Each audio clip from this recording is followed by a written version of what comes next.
Hi అండి, అందరికీ good morning. మేము రాత్ర ఇంటికి రావగానే సింబా అయితే ఆటలాడడం మొదలుపెట్టింది. బస్ దగ్గరికి వెళ్ళి వస్తే ఆటలాడుతుంది. మేము ఇంటికి కరికేస్తుంది అనుకున్నాము.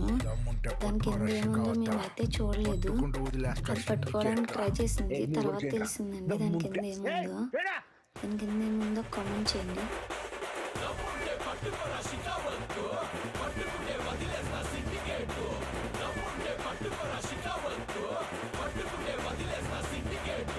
పల్లె భుజాన గొడ్డలేసే కూలీగా పోతాను నేను అడుగుకేసే